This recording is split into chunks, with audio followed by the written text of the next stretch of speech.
He was my twin, my best friend. But when I saw the gun on my kitchen table, I knew it was him. Hey everyone, Aaron, real quick. If you haven't yet, hit that subscribe button. It's free, takes a second, and helps us keep making the content you love. Thanks, but now let's dive in. People always said my brother and I were mirror images. Same jawline, same crooked smile, same brown eyes that squint a little when we laugh. From a distance, even our mother used to mix us up when we wore the same hoodie. Our voices were similar too, close enough that we could fool girlfriends over the phone back in high school. But once you spent 5 minutes with us, the differences became obvious. I had a nervous habit of rubbing my thumbnail with my index finger when I was thinking. Mark rolled his neck side to side when he was lying. I used to catch it every time. I took the straight path. I worked part-time at a print shop off Commercial Drive, studied design at BCIT, kept my head down, and paid my rent on time for the quiet basement suite I was lucky enough to snag in East Van. It wasn't glamorous, but it was mine. I had a small friend group, mostly classmates and coworkers. I had a daily routine I didn't hate and plans for the future, even if they were soft and unfocused around the edges. I had peace. My brother Mark, he disappeared right after high school. One day he was crashing on our buddy Caleb's couch, and the next, nothing. No calls, no texts, not even a birthday message. Just gone. At first I thought maybe he got into trouble. Something minor. Maybe he'd taken off to avoid some unpaid tickets or bad debts. But months turned into a year turned into 3, and the silence stayed constant. For 3 years, I didn't hear a word. Every now and then, someone who knew us both would say, "Hey, I thought I saw Mark downtown," or "Did your twin move back?" I'd just shrug. I had no idea where he went, or who he'd become. Then, out of nowhere, he showed up. It was a rainy Tuesday in late October, one of those gray Vancouver days where everything feels damp down to the bones. I came home from class, soaked and shivering, fumbling with my keys, and there he was, leaning against the brick wall beside my building's entrance like he'd been waiting all day. Same smirk. Same leather jacket from high school, faded and scuffed. But something in his face had changed. His posture was too confident. His eyes didn't hold the same warmth. They were sharper, hungrier, like he'd seen something on the road that couldn't be unseen. "Miss me?" he asked, voice low and casual, like we'd only missed a weekend hangout.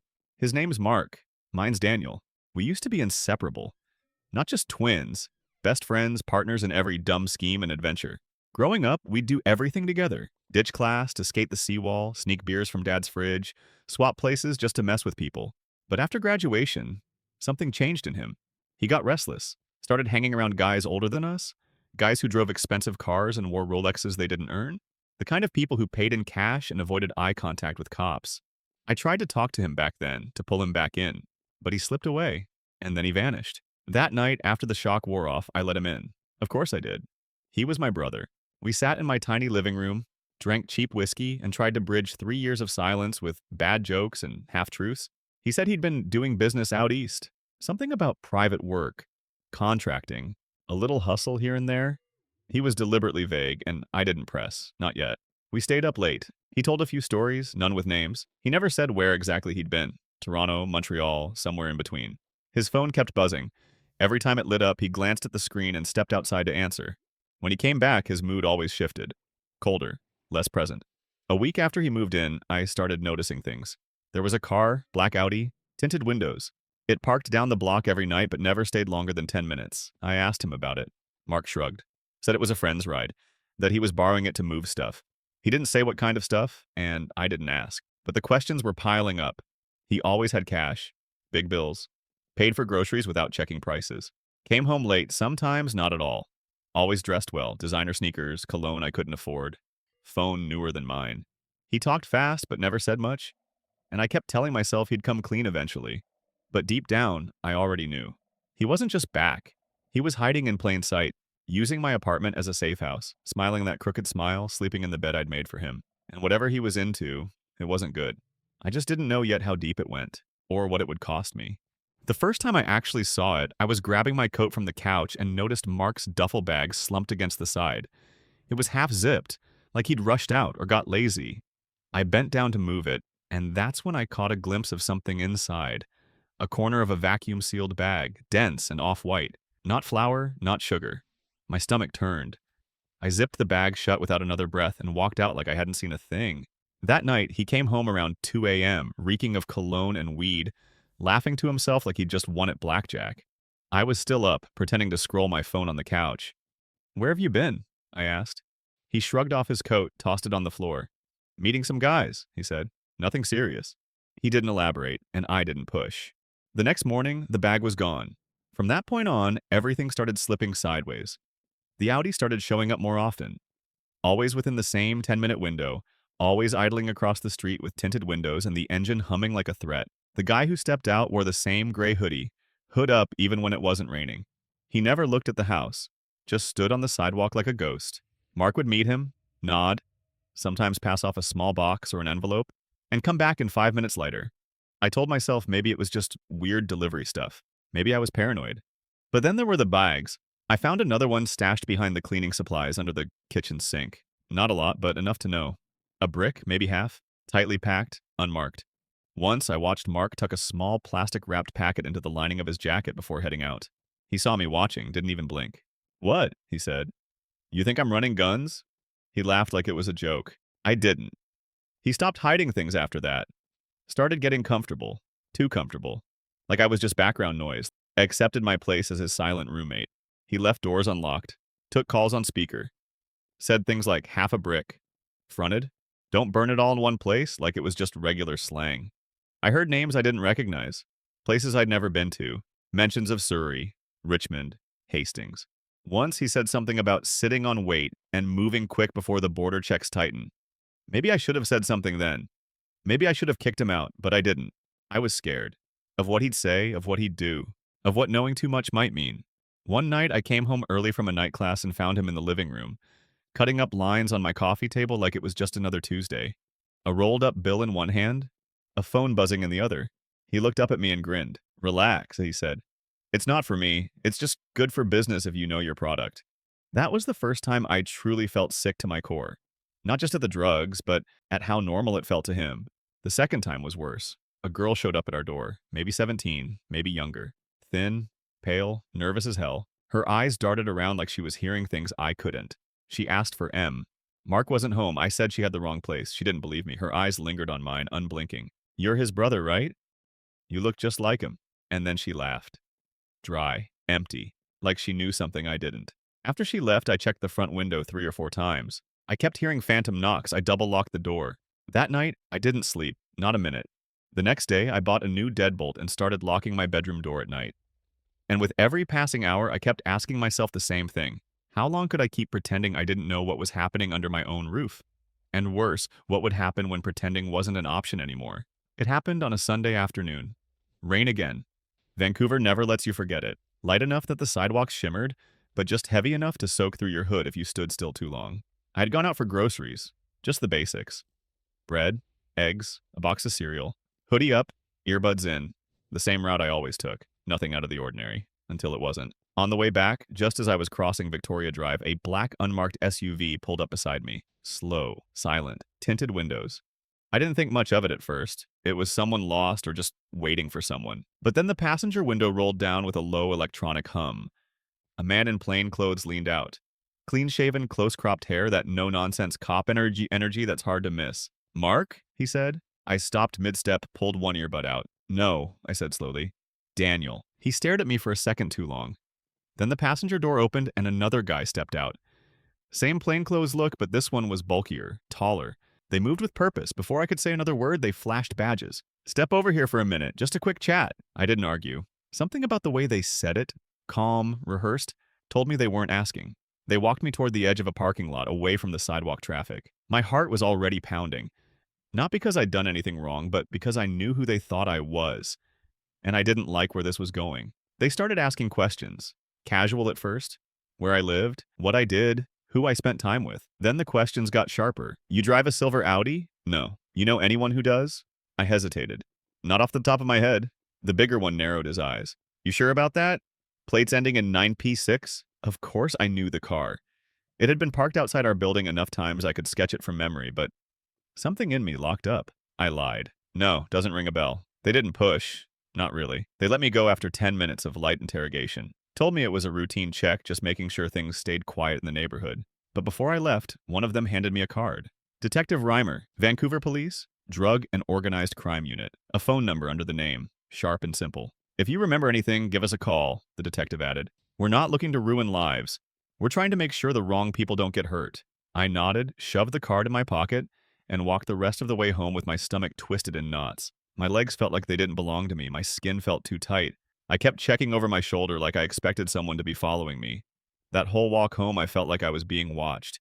It was the first time I truly understood what it meant to look like someone who wasn't safe to be around. That night, I sat on my bed with the card in my hand, flipping it over and over. I didn't know what scared me more, what Mark was doing, or what would happen if I didn't do something about it. My brother had always been reckless, but this was different. This was organized. This was being followed by unmarked cars and asked about by detectives. I didn't tell him. Part of me wanted to, just to see his reaction. Maybe he'd panic. Maybe he'd get angry. Maybe he'd disappear again. But I didn't say a word. Instead, I started watching him more carefully. How long he was gone, who he spoke to, what he stashed, where the money went, and that's when things got worse. Much worse. It started with the gun. Not waving it around, not pointing it at anyone, just sitting there, on the kitchen table next to his keys and a half-eaten sandwich, like it belonged, like it was just another item in the daily routine. I came home from work, kicked off my shoes, turned the corner, and there it was, gleaming under the overhead light. Matte black, compact, clean. Mark didn't even flinch. He looked up from his phone, chewing a protein bar like he was just scrolling Instagram. "You should knock," he said without looking up. Could have been worse. Worse. That word echoed in my head like a warning. Worse like what? Like catching him bagging coke again? Like walking in on a drug deal happening in my kitchen? Like seeing him beat someone half to death in the alley out back? I stood there for a second too long, staring at the gun, at him. He didn't offer an explanation. Didn't hide it, didn't care. I didn't say a word, just turned around, walked straight into my room, and locked the door behind me. My hands were shaking. Something in me snapped that night. Not loudly, not all at once. More like a quiet crack in the foundation. A slow realization that the brother I once knew was long gone, and the person living in my apartment now was someone else entirely. He wasn't just dealing anymore, he was carrying. He was preparing for violence, and worst of all, he was pulling others into his spiral. That same week, I came home early and saw a kid, maybe 16, sitting in our hallway, slouched against the wall outside the apartment door. Hoodie up, face pale, hands trembling, chewing his sleeve like a toddler. Mark opened the door, gave him a quick glance, and handed him something wrapped in a napkin.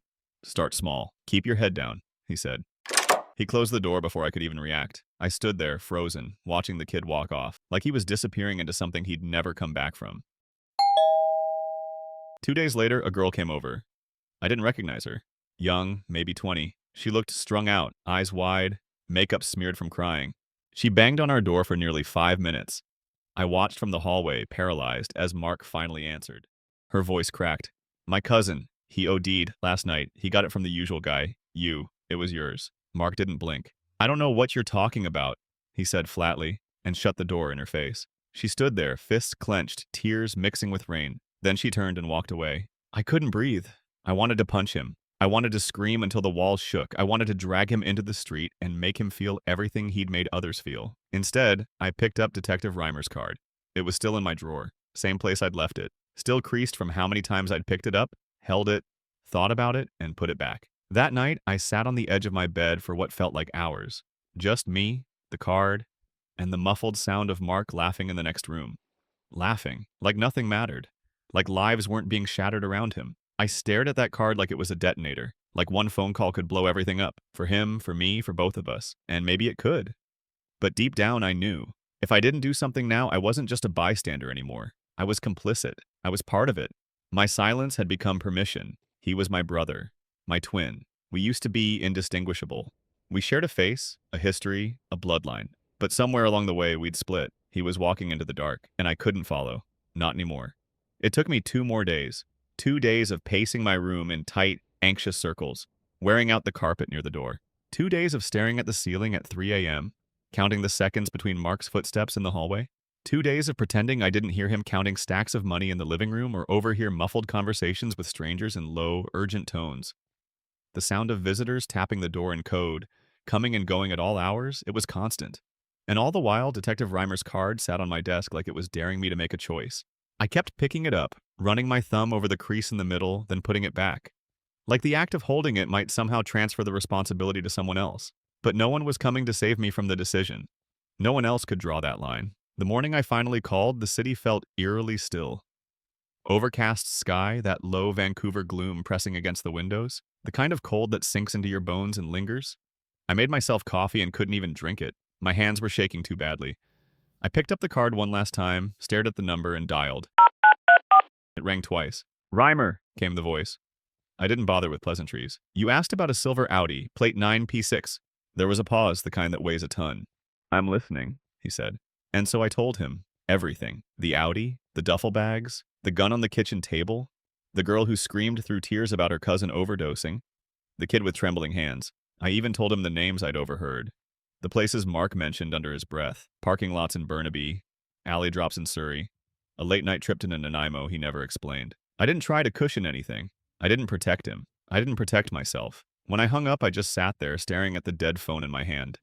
My palms were sweaty, my whole body felt hollow, like I'd just carved something essential out of myself. That evening, I didn't go home. I couldn't. I went to a diner 2 blocks away from our building. I sat in a corner booth with a cold coffee I never drank, and watched the window like it was a screen playing out a nightmare I'd written. My eyes didn't leave the front entrance of the building. It happened just after 6 p.m. 2 black SUVs pulled up. No sirens, no lights. Just quiet, calculated movement. A soft knock. A pause. Then the battering ram. I saw the door give way like it was paper. Officers poured in. Mark didn't have time to run. They let him out in cuffs, his hoodie half off his shoulder, his face twisted in disbelief. He looked around, scanning the street with frantic eyes. I shrank back into the booth, my heart slamming against my ribs. He didn't see me, but I saw him, and I saw what I had done. In that moment, I felt everything at once. Guilt that drowned me, relief that stung, grief so sharp it felt like a blade in my chest. Rage, love, and a strange, hollow peace. He was my brother, my twin. We were born minutes apart, spent our childhood as inseparable as two shadows. But somewhere along the way, he made choices I couldn't follow. And in the end, I was the one who closed the door on him. I'll live with that every day. But maybe now someone else's sister won't be crying on a doorstep. Maybe some kid won't end up twitching in a hallway waiting for a handout that ruins his life. Maybe, just maybe, someone will be spared because I finally stopped pretending. Would you have made the call?